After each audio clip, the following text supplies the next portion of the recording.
So yun, paano nga ba mag-install nito? At ito, ayun, ito yung video natin ngayon na gagawin sa ating ito. Ayan.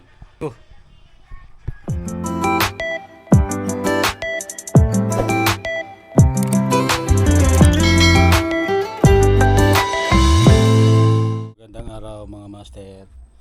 For today sa vlog mga master ay magkakabit tayo ng busina ng ating motor. So yun, papakita ko sa inyo kung paano ikabit ang ganitong busina. Ito yung ating busina mga master na loud horn. Ayan, may relay tayo. Ayan, may relay tayo. Ayan, ayan, may relay Nai 3 Plus Pro Music. Ayan, bali meron tayong meron tayong bali 1, 2, 3, 4, 5, 6, 7, 8 music. Bali meron tayong 8 tunog dyan na makukuha. Ayan, naka-install na yan dito sa harap ng aking motor. Ayan, dito ko ikinabit. Yun, doon sa mga gusto magkabit na mga nahihirapan kung saan pwede ikabit, yan dyan. Yan, ayan yung ating YouTube logo, tsaka yung kay Boss Jiwa. Ayan, yan, nakatornilyo lang siya, tinurnilyo ko dalawa. Ayan, ayun, umpisahan na natin ang ating gagawin. Bali meron pala tayo ditong ito palang wire natin mga master, ay magkaiba ang mga combination ng wire. Ang akin ay mayroon dito tayong blue, black, brown at saka yung yellow na may green. Bali itong yellow na may green natin mga master ay ito yung nagsisilbi nating positive. Ito.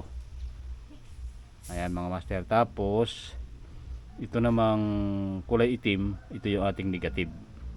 Ayan. Sa akin ha, magkaiba-iba ang mga combination nito mga master ha. Ang akin ay ito. Ang aking positive ay yellow na may green. Tapos ang aking negative ay black, solid black. Tapos ito naman ay brown tsaka blue, para ito do sa ating busina dito sa ating horn.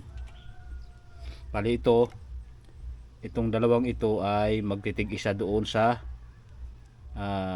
terminal ng ating busina. Itong dalawang ito, itong black, itong brown at saka blue dito. Bali magtitig isa yan. Ang busina ay nakakunik na, yung tig isa ay pinagsama na natin. Tapos itong natitiran dalawa, yan, itong dalawang ito ay magtitig isa ito dito sila. Ayan mga master, ang magiging ang magiging wiring nito, itong blue at saka yung brown ay tig isa.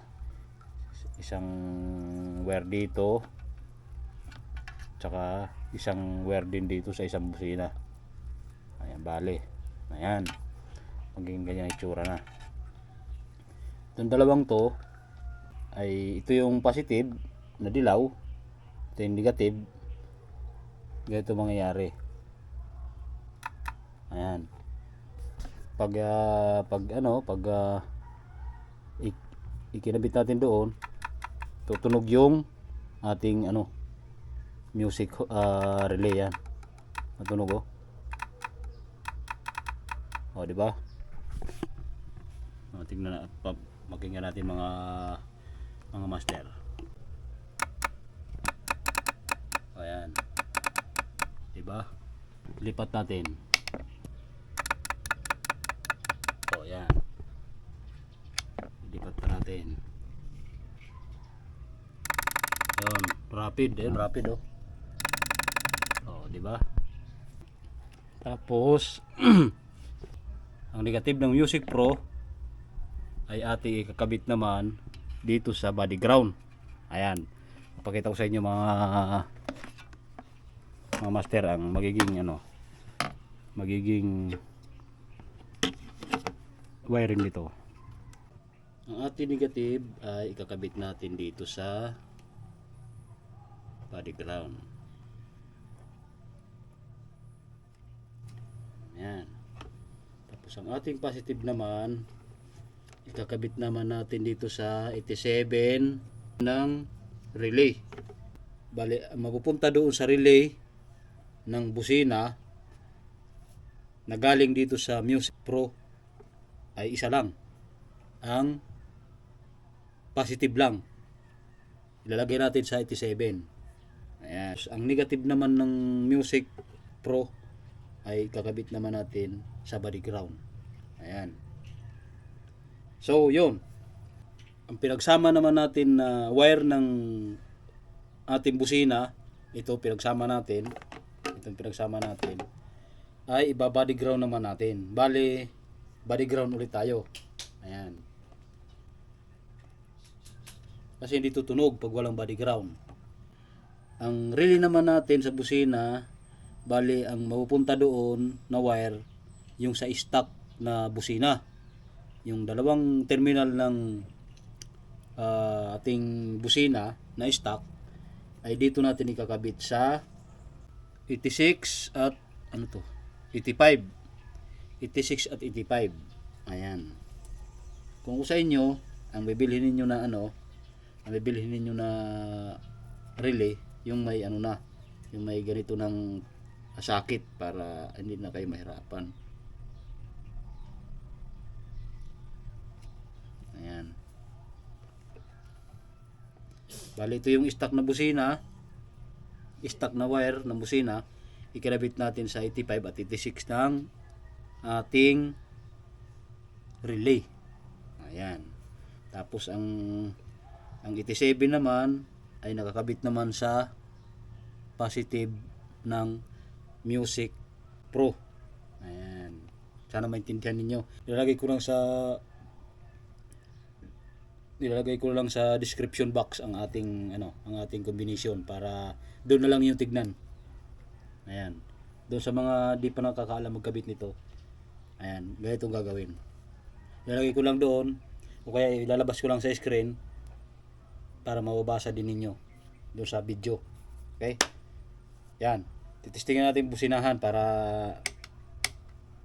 ating maintindihan. Yan. Oh, di ba? Oh. Oh, di ba? Oh, isa pa. Oh, di ba? Ayan. Oh.